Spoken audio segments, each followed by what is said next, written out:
A billionaire asks the maid's daughter to play piano as a joke, but what happens next shocks everyone. A decade ago, a little girl named Lily Mayhew's hands held a secret that could shame a billionaire. Her mother, Clara Mayhew, cleaned the mansions of the wealthy so her 10-year-old daughter, Lily, could have a life she never did. But she never imagined her daughter's gift would become a rich man's cruel joke. Now, with her hands injured and a humiliating performance looming, Lily must choose. Will she let the Davenport family make her a laughingstock, or will she find the strength to reclaim the music that lives inside her? The audience at the Davenport Gala expected to be entertained by a novelty act, but they were about to witness a triumphant roar. Just before we dive in, if you like this kind of stories of overcoming adversity and justice, let us know in the comments where you're watching from. We love seeing how far these stories reach. Now let's jump back in. Enjoy the story. A little girl's hands, far too small for the grand piano, held a secret that would shame a billionaire. The first light of dawn was a shy visitor in Clara's small apartment. It crept in softly, painting the worn floorboards in shades of gray and pale rose. It was a gentle light, a quiet start to another long day. Clara was already awake, moving through her small kitchen with practiced silence. Her every action was deliberate. The soft click of the kettle, the quiet scrape of a knife spreading butter on toast. These were the sounds of her life, a careful ballet performed so as not to wake the most important person in her world. Her daughter, Lily, was still asleep. Her straight blonde hair fanned out across her pillow like a halo of spun gold. Even in sleep, her small fingers sometimes twitched, as if playing silent melodies against the cheap cotton sheets. Clara's heart ached with a love so fierce it felt like a physical weight in her chest. Everything she did, every floor she scrubbed, every window she polished, was for this little girl. It was for the quiet promise sleeping in that tiny bedroom. On the wall hung a calendar from the local community center. A date was circled in bright red marker. Lily's recital. It was a small event, just a few students playing for their parents on a slightly out-of-tune upright piano. To Clara, it was more important than a concert at Carnegie Hall. Lily had been practicing a simple piece by Mozart. She played it with a focus that was startling in a child so young. Her teacher, a kind, elderly woman named Mrs. Gable, said Lily had a gift. "It's more than just practice, Clara," she'd said last week, her eyes shining. "She feels the music. That's something you can't teach." Clara allowed herself a small, tired smile at the memory. She packed a simple lunch for Lily and a thermos of coffee for herself. Then, she glanced at the clock. It was time. By 5:45 a.m., she was on a bus, watching her own neighborhood fade into the manicured perfection of the city's wealthiest district. Her destination was the Davenport estate, a place that felt more like a palace than a home. It sat on a hill overlooking the city, a monument of stone and glass. The iron gates were tall and imposing, designed to keep the world out. Clara slipped through a small, discreet service entrance at the side, her key card granting her access to a world she served but could never belong to. She changed in the staff locker room, a cramped, windowless space that smelled of bleach and floor polish. She traded her comfortable jeans for a stiff, gray uniform. The uniform was designed to make her invisible. It was a costume that announced her role, a silent, efficient presence who kept the machinery of a wealthy life running smoothly. "You're early, Clara," a voice grumbled. It was Martha, the head housekeeper. She was a woman built for hard work, with broad shoulders and hands that were never idle. She had been working for the Davenports for nearly 30 years. Her face was a roadmap of worry lines, but her eyes were kind. "Morning, Martha," Clara replied, her voice soft. "I wanted to get a start on the library. Mr. Davenport said he's having guests tonight." Martha snorted, a sound like gravel turning over. "Guests? That man always has guests. He collects people the way he collects art. Just something else to show off." She handed Clara a clipboard with a long list of tasks. "He wants the entire first floor to be spotless. Veronica is having friends over this afternoon, so her wing needs to be perfect, too. You know how she gets." Clara's stomach tightened at the mention of Veronica. She was Mr. Davenport's 16-year-old daughter. Veronica had her father's sharp eyes and a way of looking at the staff that made them feel like insects. She was known for her cruel remarks and for leaving deliberate messes, as if testing the limits of their service. The morning passed in a blur of cleaning. Clara worked with a quiet efficiency that Martha admired.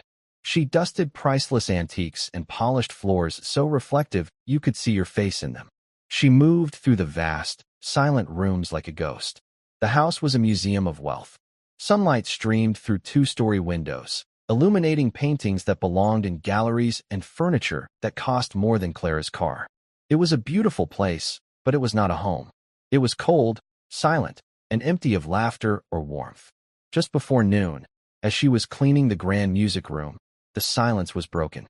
Veronica Davenport swept in with two of her friends, their laughter sharp and loud in the quiet space. The music room was Mr. Davenport's pride and joy. At its center was a magnificent Steinway grand piano, its black lacquer polished to a mirror shine. "Oh, look, the help is still here," Veronica said, her voice dripping with disdain. She gestured vaguely at a perfectly clean side table. "You missed a spot. Right there." Clara murmured, "My apologies, Miss Davenport," and dutifully wiped the already gleaming surface. It was a game Veronica played often, a small way to exert her power. Veronica's friends giggled.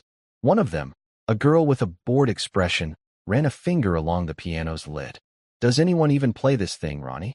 "Daddy hires a professional for his parties sometimes," Veronica said, shrugging. "It's mostly just for show, like everything else in this house." She then turned her cold eyes back to Clara. "Can you even imagine someone like her knowing what to do with a piano like this?" The question hung in the air, thick with malice. Clara kept her face neutral, her eyes downcast. She would not give Veronica the satisfaction of a reaction. But inside, a quiet anger burned.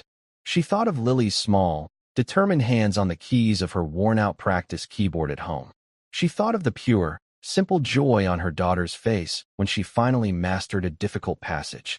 Lily's music was worth more than all the money in this cold, empty house. It was real. As the girls left, their laughter echoing down the marble hall, Clara stood alone in the music room. She looked at the grand piano. It was a stunning instrument, a work of art.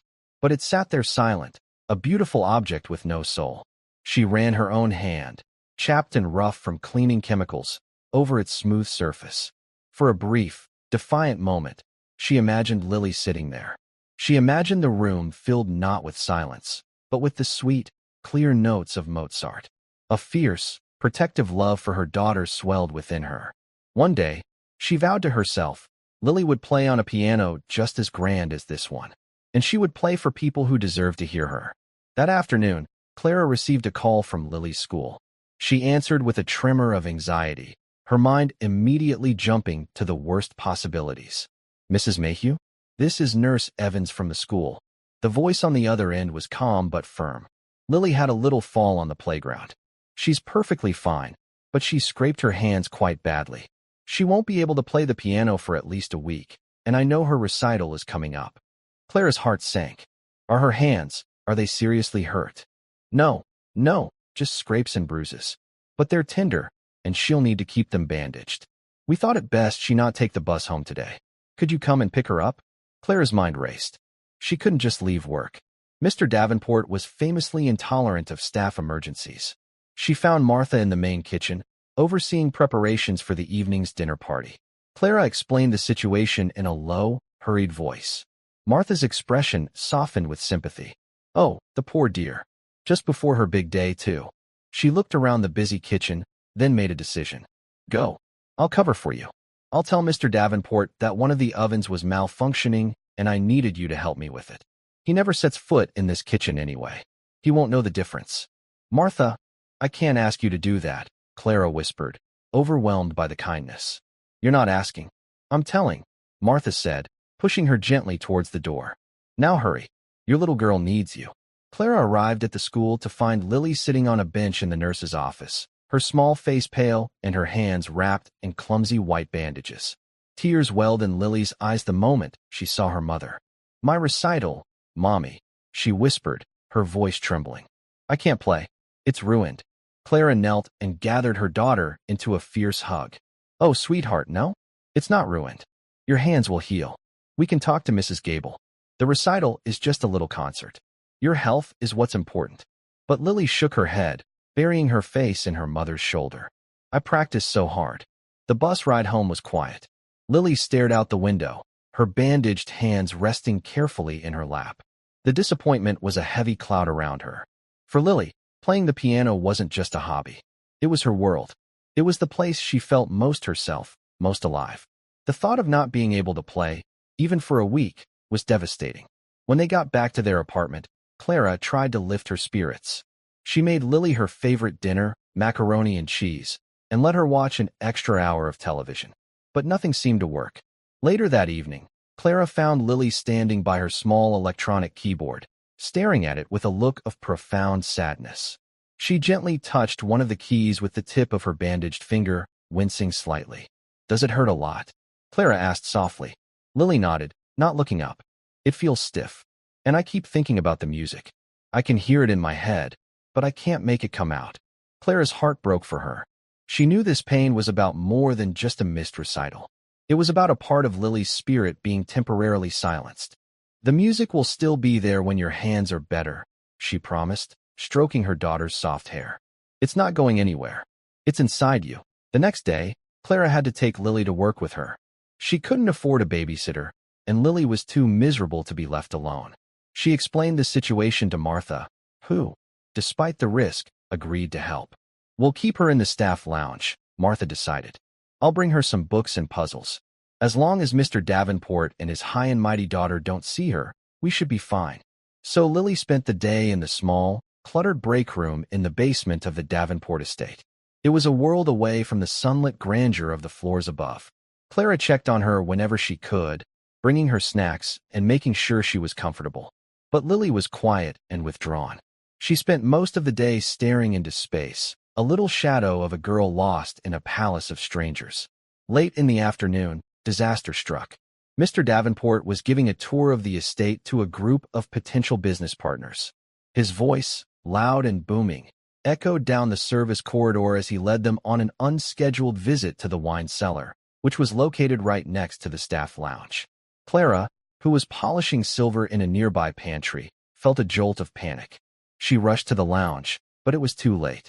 The door was slightly ajar, and Lily, curious about the noise, had peeked out just as the group was passing. Richard Davenport stopped dead in his tracks. His perfectly tailored suit and expensive cologne seemed to take up all the air in the narrow hallway. He was a man who was not used to surprises, especially not in the form of a small, blonde girl in the servants' quarters. "What is this?" he demanded, his eyes narrowing.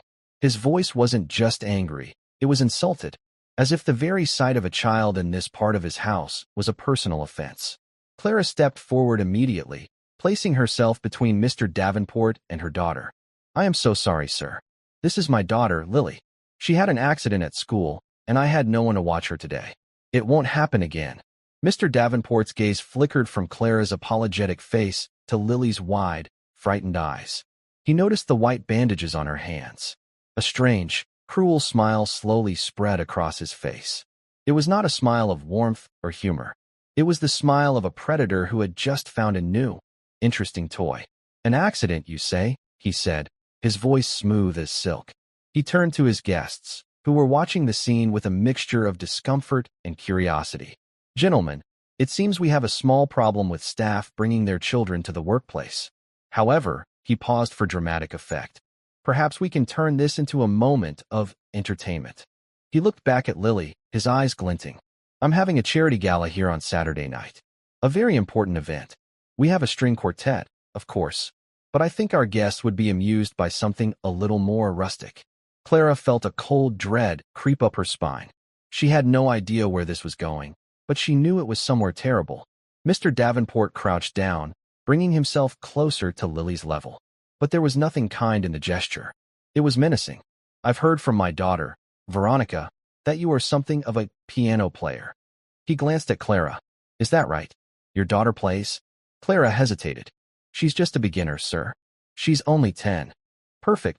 Mr. Davenport clapped his hands together, a sharp, loud sound that made Lily flinch. "Amateurish is exactly what we need. It will be charming. A little novelty act before the real musicians perform." He stood up, his smile widening. "It will be a wonderful joke. We'll tell everyone our maid's little girl is going to perform for us. The guests will love the irony." His business partners chuckled, some uncertainly, others with genuine amusement.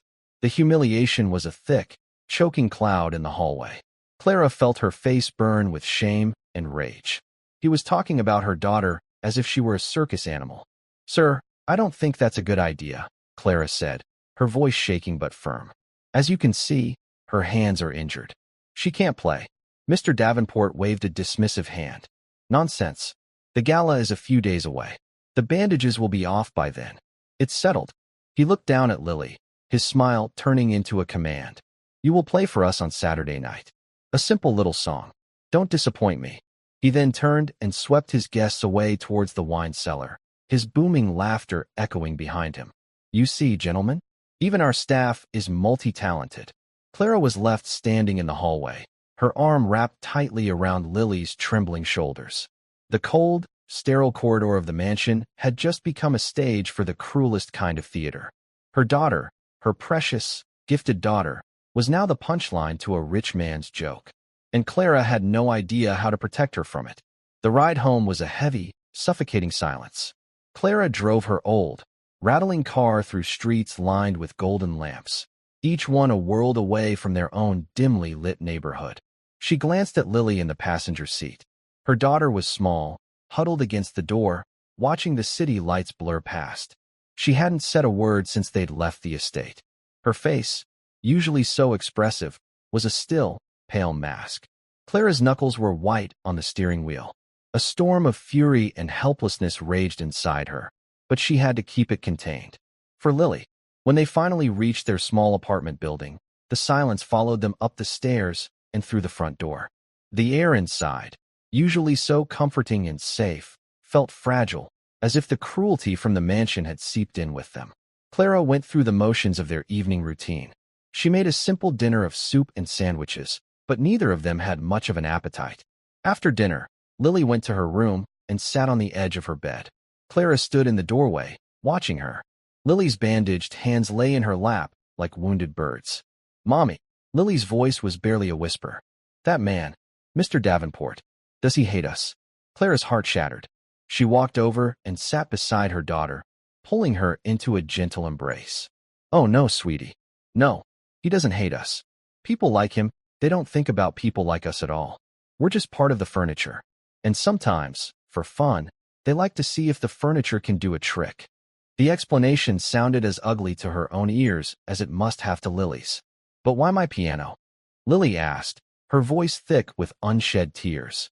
"Playing the piano is my favorite thing in the whole world." He made it sound ugly, like a joke. "Because your piano is beautiful," Clara said, her voice fierce with conviction. "And some people can't stand to see something beautiful without trying to own it or break it." She held Lily tighter. "He will not break this. I promise you." Later that night, long after Lily had fallen into a restless sleep, Clara sat at her small kitchen table. The unpaid bills were stacked neatly in a corner, a constant, quiet reminder of how precarious their life was. Mr. Davenport's command was not a request. It was an order wrapped in the guise of an opportunity. If she refused, she would be fired. There was no doubt in her mind. A woman with a sick child, a maid who dared to say no to the master of the house. She would be dismissed for insubordination, and finding another job that paid as well, that was on a bus line, that allowed her the flexibility she needed for Lily, it would be nearly impossible. They would lose the apartment. They would lose the fragile stability she had worked so hard to build. And Lily's piano lessons, the one luxury Clara insisted upon, would be the first thing to go. The weight of it all pressed down on her. She felt trapped. Damned if she did, and damned if she didn't. To subject Lily to that humiliation, to make her perform like a pet for these cold, cruel people, felt like a betrayal of her daughter's spirit. But to refuse and plunge them into poverty felt like a betrayal of her duty as a mother. She rested her head in her hands, the exhaustion of the day, of her life, washing over her. For the first time in a long time, Clara felt truly, utterly alone. The next morning, Clara dropped Lily off at school, her little face still shadowed with worry. At the estate, the atmosphere was tense. Preparations for the gala were in full swing. Florists were arranging massive bouquets of flowers that cost more than Clara's monthly rent. Caterers were bustling in and out of the kitchen. The entire house was being polished and perfected for the grand event. Clara found Martha in the linen closet, counting napkins. She closed the door softly behind her. "Martha, I need to talk to you." In a low, hurried voice, Clara recounted the scene in the service hallway, Mr. Davenport's cruel pronouncement, the joke he wanted to play on his wealthy guests. Martha's face, already etched with a lifetime of disapproval for her employer, hardened into a mask of cold fury. She slammed the stack of napkins down on a shelf. "That man," she hissed, her voice a low growl. "That man has a piece of ice where his heart should be. I have seen him do some terrible things in 30 years, Clara, but this, to use a child, to mock her talent for sport, this is a new low, even for him." "What do I do, Martha?" Clara asked, her voice pleading. "If I say no, he'll fire me. I can't lose this job." Martha sighed, the anger in her eyes softening to weary resignation. She had seen dozens of employees come and go, many fired for far less. "I know, child. I know. He has you in a corner." She was quiet for a long moment, thinking. He did something like this once before, years ago. There was a young man working on the grounds, a gardener. He was a gifted singer, used to sing in his church choir. Mrs. Davenport, the first one, before she left him, she heard him one day and told Richard how beautiful his voice was. Martha leaned closer, her voice dropping lower. So, for his birthday party, Richard invited the boy to sing. Told him it was his big break. The boy practiced for weeks. He got up on that stage in his Sunday best, in front of all those rich folks in their jewels. And just as he was about to start, Richard tapped a glass for silence and announced, "And now, for a bit of rustic charm, the yard boy will sing us a little song." He laughed while he said it. The guests tittered. The boy, "I never saw a person look so small." He sang, but his voice shook the whole time. He quit the next day. Richard thought it was the funniest thing he'd ever seen. Clara felt sick. So there's no way out. With Richard Davenport, the only way out is through, Martha said grimly. You have to play his game. But, she added, her eyes meeting Clara's, that doesn't mean you have to play by his rules. Before Clara could ask what she meant, the door swung open. Veronica Davenport stood there, a malicious smirk on her face. She had clearly been listening. "Talking about me and my father?" she asked, her voice sickly sweet. "Don't worry. I already know everything." She sauntered into the small closet, crowding the space. She looked Clara up and down with open contempt. "So, your little prodigy is going to be the main event. I am so excited. I've told all my friends to watch. We're making bets on whether she'll cry before or after she plays." "That's enough, Veronica," Martha said, her voice sharp as a knife. Veronica ignored her, her eyes fixed on Clara. "I stopped by the music room earlier. Daddy had the piano tuned especially for the party. It's a pity the first person to play on it will be, well, you know." She let out a high, artificial laugh. "Just make sure her dress isn't covered in dust from that little shack you live in. We have an image to maintain, after all." With a final, withering glance, Veronica turned and flounced out of the closet, leaving a trail of expensive perfume and pure venom behind her. Clara stood trembling, the insult landing like a physical blow. That evening, the bandages came off Lily's hands. The skin was still pink and tender, crisscrossed with faint white lines where the deepest scrapes had been. She sat at her keyboard, her small shoulders slumped. "It's in 2 days, Mommy," she said quietly. "What am I going to play?" "What about your Mozart piece?" Clara suggested gently. "The one for the recital." Lily shook her head. "That piece is from my heart. I don't want to give it to them. It feels like letting them spoil it." Clara understood completely. That piece was full of joy and light. To play it in that cold house, for those cold people, would be a violation. Lily tried to play a few simple scales, but her fingers were stiff and clumsy. The frustration brought fresh tears to her eyes.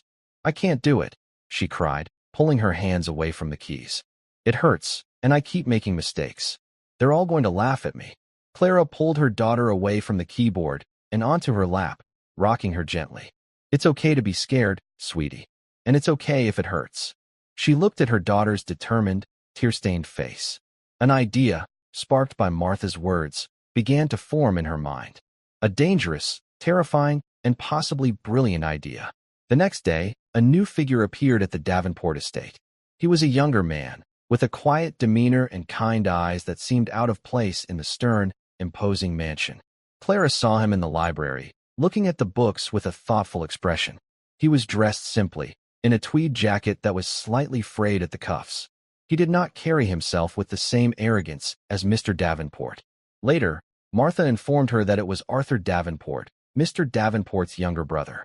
"He's the good one," Martha whispered. "An English professor at some university upstate. They're night and day, those two. Arthur has a soul." Clara witnessed the truth of this later that day. She was serving tea in the grand sitting room, where Richard was loudly telling his brother about the gala. "And you'll love this, Arthur. It's my masterstroke."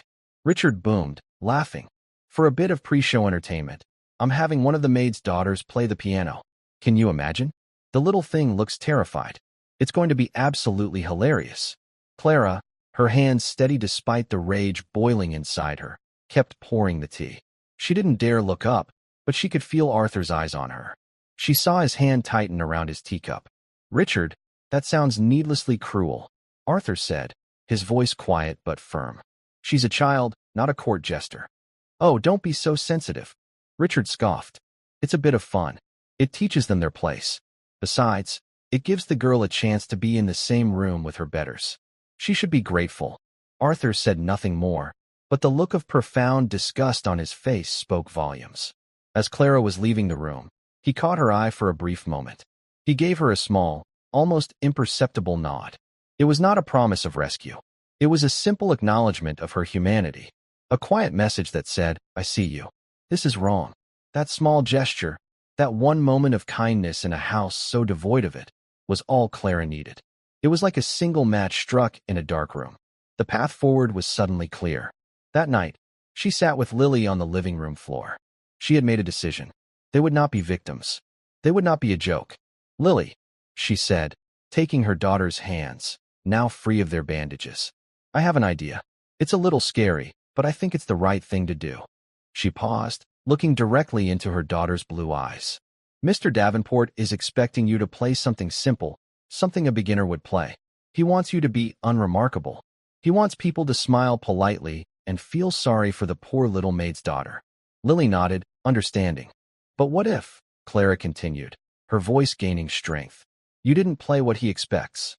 What if you played something he could never even imagine?" She told Lily about a piece of music she'd overheard her practicing with Mrs. Gable a few weeks ago.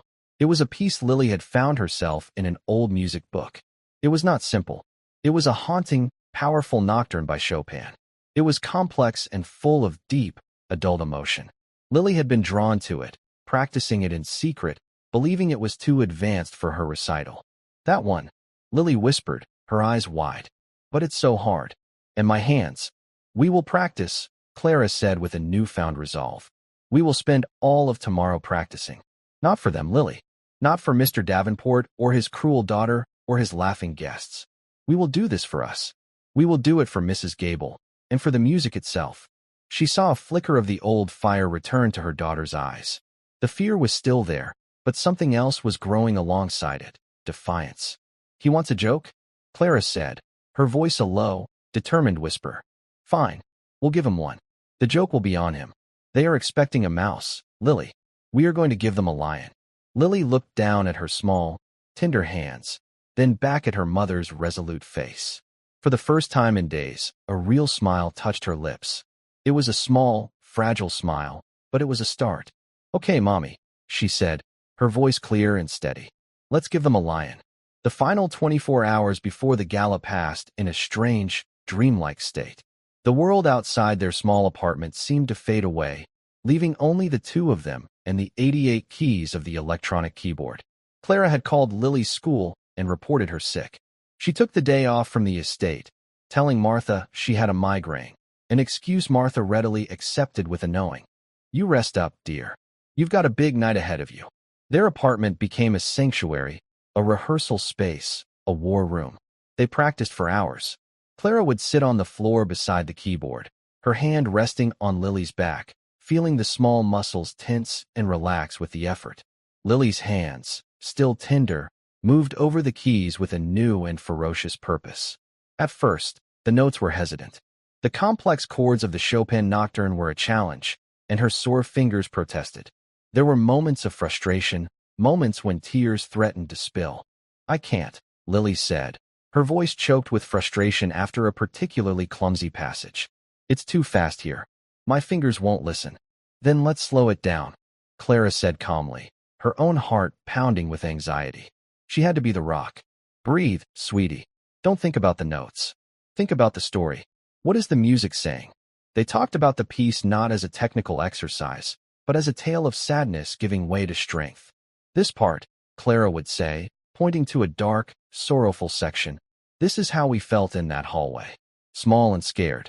Then she'd move her finger to a passage where the melody began to soar. And this part, this is our secret. This is the lion. You have to let it roar, Lily. Slowly, painstakingly, the music began to take shape. The notes became more confident. The hesitant little girl at the keyboard was replaced by a young artist, channeling a deep well of emotion into the music. Clara watched, mesmerized. This was more than a recital piece. This was her daughter's soul becoming audible. In the late afternoon, a new panic set in. Clara looked at the simple, well-worn clothes in Lily's closet and felt a fresh wave of despair. What would Lily wear? Veronica's cruel words about their rags echoed in her mind. They couldn't afford a new dress, not even a cheap one. The thought of Lily walking onto that stage in her school clothes, giving the mocking audience yet another reason to pity her, was unbearable.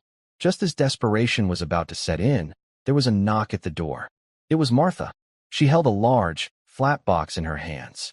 Her face was set in its usual grim lines, but her eyes were soft. I figured you might be in a bind, she said, stepping inside and placing the box on the table. Don't you say a word about refusing it. Just open it. Inside, nestled in white tissue paper, was a simple, beautiful dress of dark blue velvet. It was secondhand, but it was in perfect condition. It had long sleeves and a small, white lace collar. It was elegant, dignified, and timeless.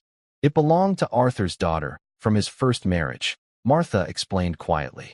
She left it behind years ago when she went off to college. I was supposed to donate it, but I never got around to it.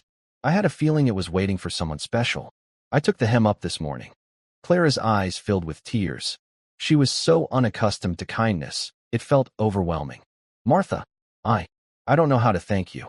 You can thank me by having that little girl of yours play her heart out tonight, Martha said, patting Clara's arm. Show them what real class looks like. It has nothing to do with money. When Lily tried on the dress, it was a perfect fit. She looked in the small, cracked mirror in their hallway and slowly turned. She didn't look like a maid's daughter anymore. She looked like the musician she was. The dress was like a suit of armor. Their arrival at the Davenport estate that evening was a study in contrasts. At the front of the mansion, a line of luxury cars deposited guests in tuxedos and glittering gowns onto a red carpet. Laughter and the clinking of champagne glasses drifted on the cool night air. Clara and Lily entered through the cold, concrete service tunnel in the back. The sounds of the party were muffled down here, replaced by the clatter of dishes and the shouted orders of the catering staff. They were shown to a small, windowless storage room to wait.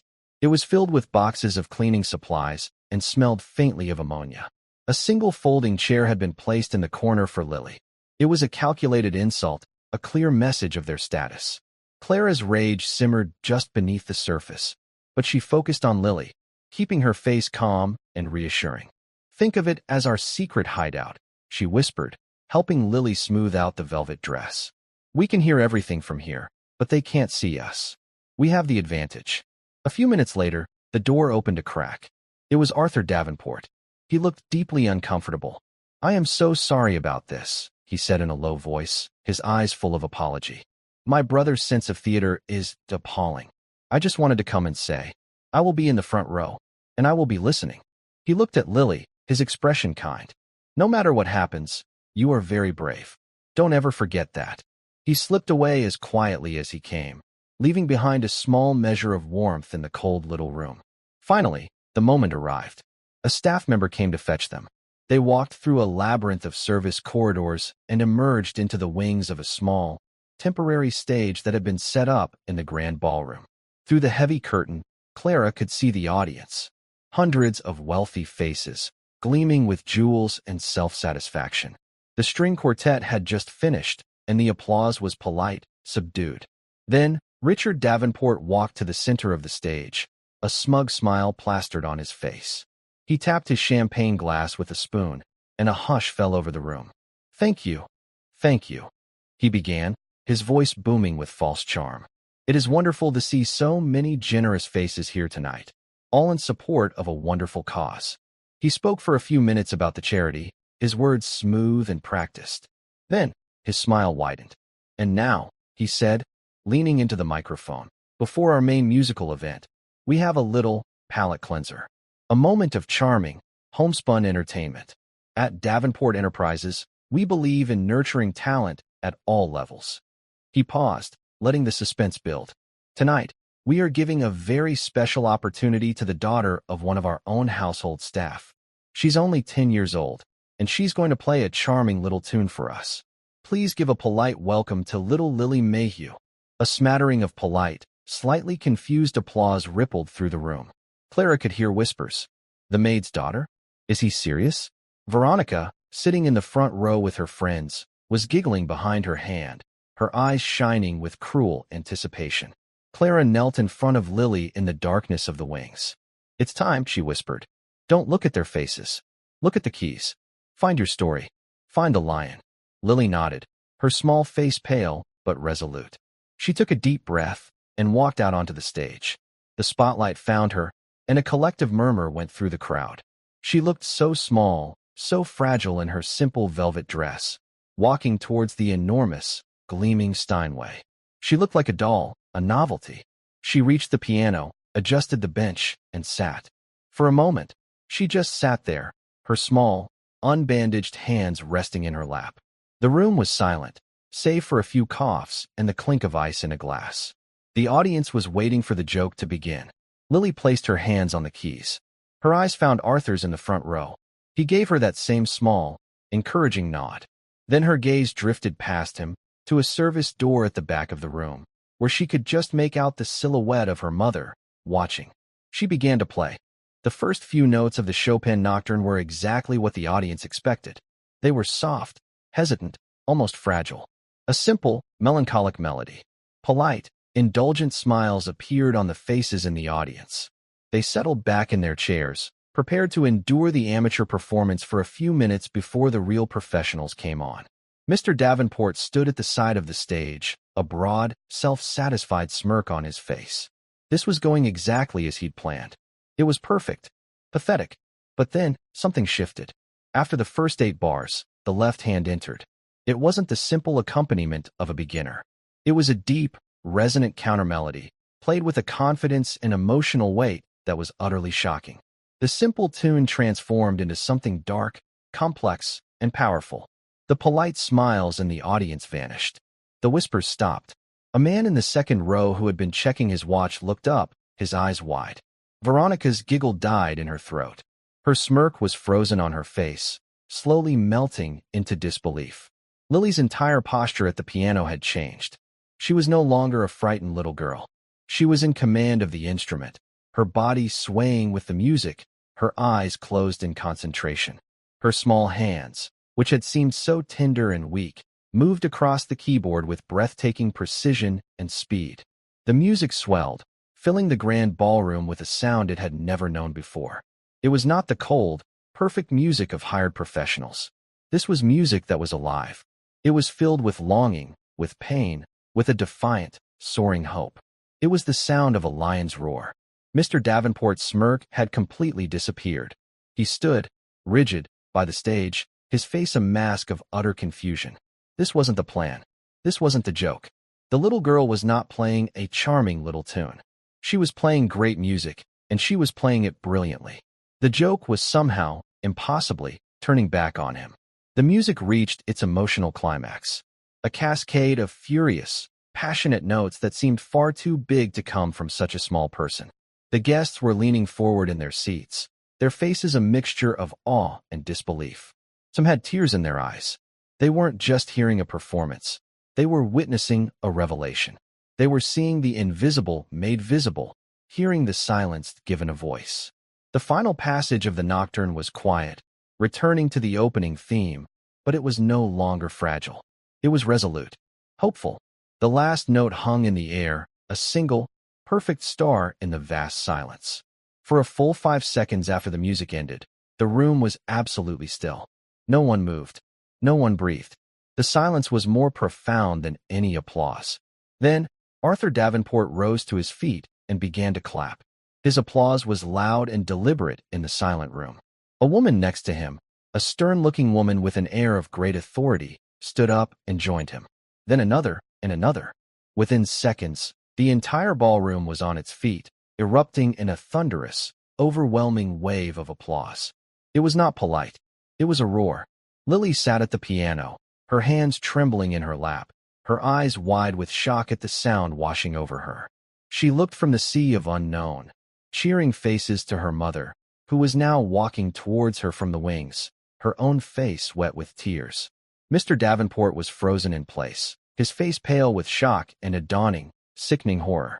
He had tried to stage a public humiliation, and instead, he had orchestrated a triumph. He was the fool. He was the joke.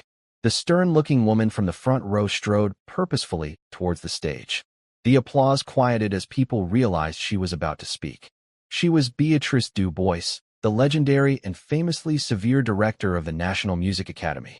Getting a nod from her was the dream of every aspiring musician in the country.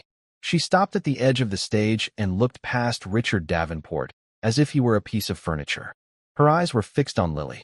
"Young lady," she said, her powerful voice cutting through the room. "What is your name?" "Lily Mayhew, ma'am," Lily whispered, still overwhelmed. "Well, Lily Mayhew," Ms. Du Bois announced, her voice ringing with authority. "That was not merely a performance. That was an exorcism.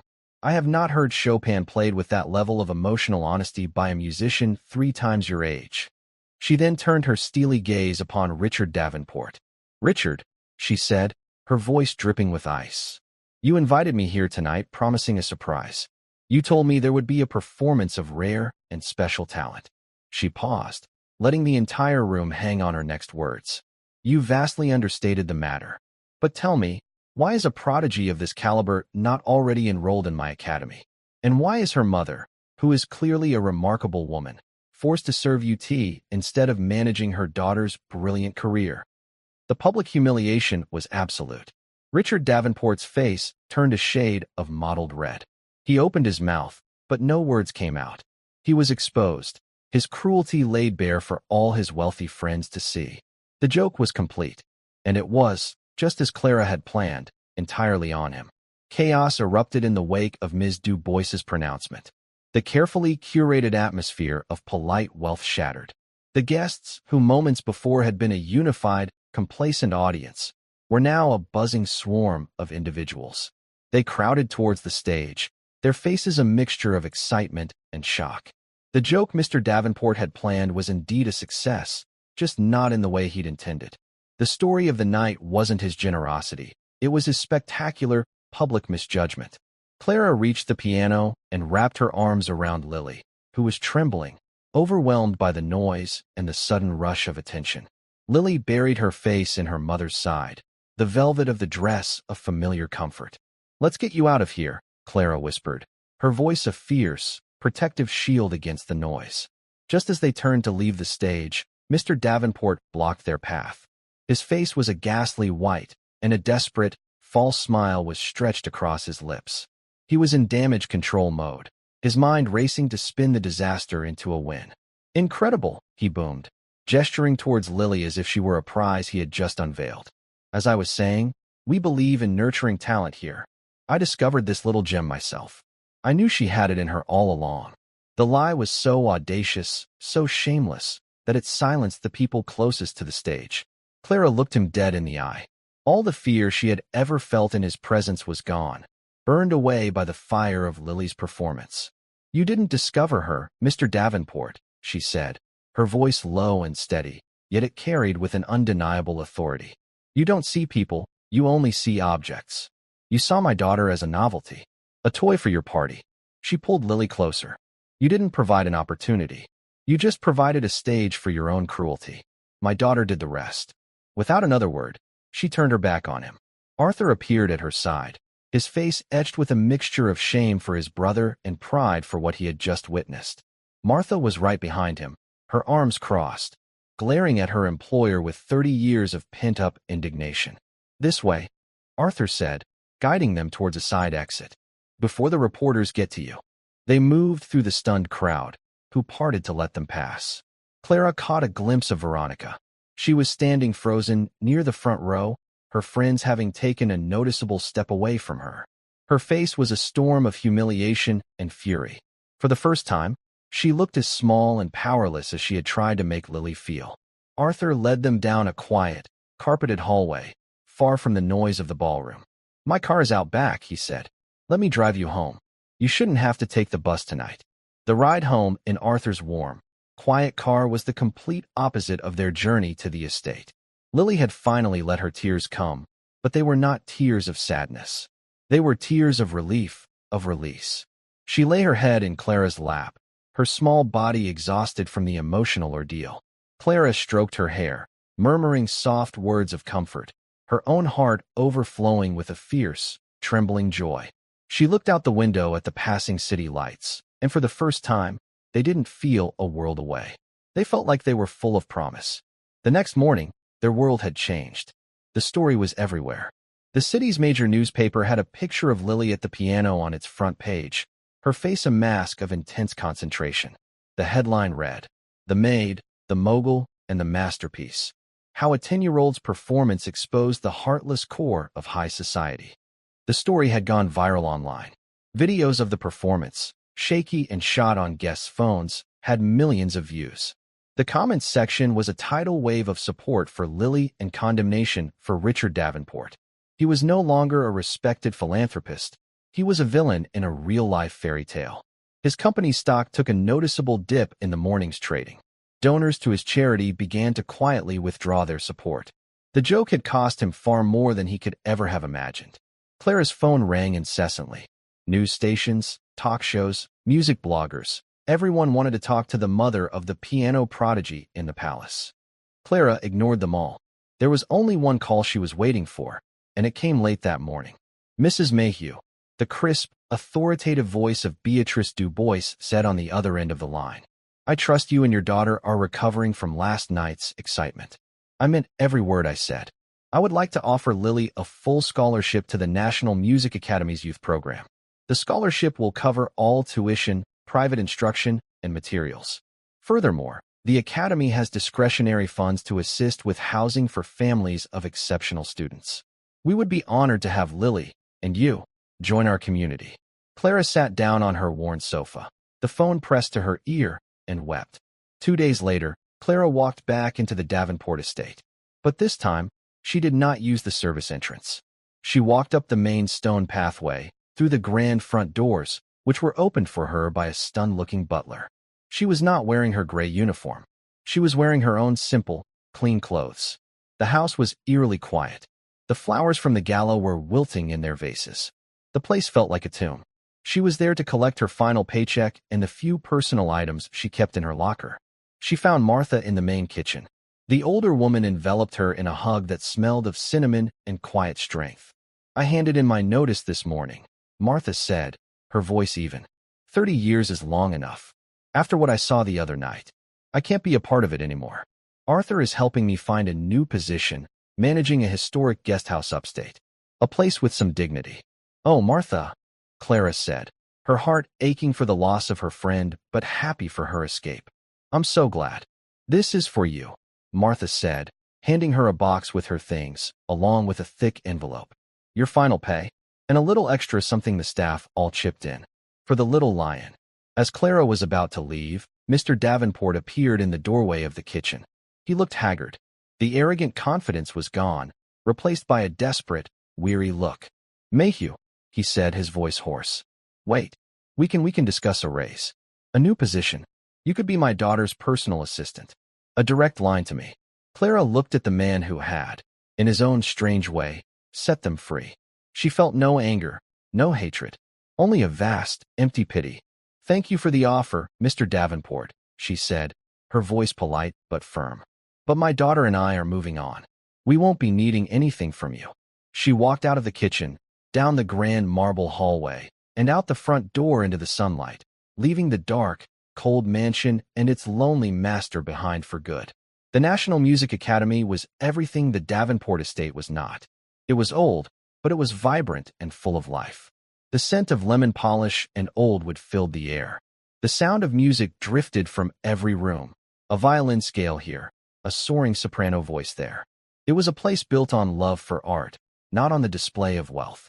Ms. Du Bois met them in her office, a warm, book-lined room overlooking a green courtyard. She was just as stern as she had seemed at the gala, but there was a deep kindness in her eyes. She explained the program to them, the world-class instructors Lily would have, the other gifted children she would learn alongside. They had found a small, sunlit apartment just a few blocks from the academy, paid for by the housing fund. For the first time, Clara could walk Lily to her lessons instead of putting her on a bus. For the first time, she had a life that was not defined by scrubbing other people's floors. She enrolled in a community college course to finish the business degree she had abandoned years ago. Lily thrived. The academy was her true home. She was no longer a novelty or a secret. She was a musician among musicians. Her friendship with other students, children who understood her passion, was a joyous discovery. The shadow of the Davenport Gala faded, replaced by the bright, challenging work of becoming the artist she was always meant to be. 1 year later, Lily was preparing for the Academy's annual spring showcase. It was her first major solo performance since that fateful night. She was to play the centerpiece of the program. Clara stood in the wings of the beautiful, historic concert hall, watching her daughter warm up at the piano.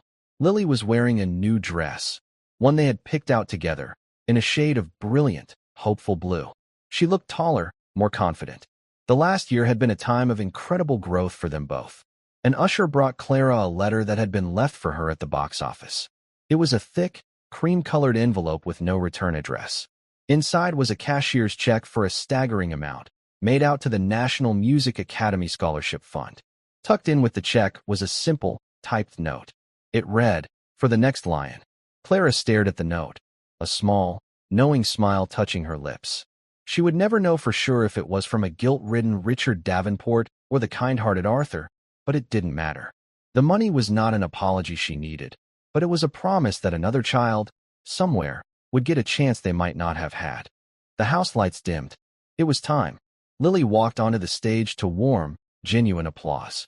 She sat at the piano, her posture poised and professional. Before she began, she looked into the wings and caught her mother's eye. She smiled, a radiant, joyful smile that held no memory of the fear she had once felt on a stage like this. Clara's heart was so full she thought it might burst.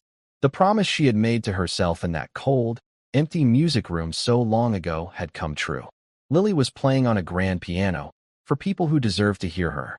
Lily began to play. The music that filled the hall was not the defiant roar of Chopin's Nocturne. It was a new piece, something lighter, more complex, full of a hope so bright it felt like sunshine. It was the sound of a future being written, a future they had claimed for themselves. It was the sound of a promise kept, and a life, once small and silent, now filled with magnificent, unapologetic music. Thank you for following this story. If you enjoyed it, please subscribe and share your thoughts below. Where are you watching from? Let us know in the comments. Stay tuned for more immersive stories.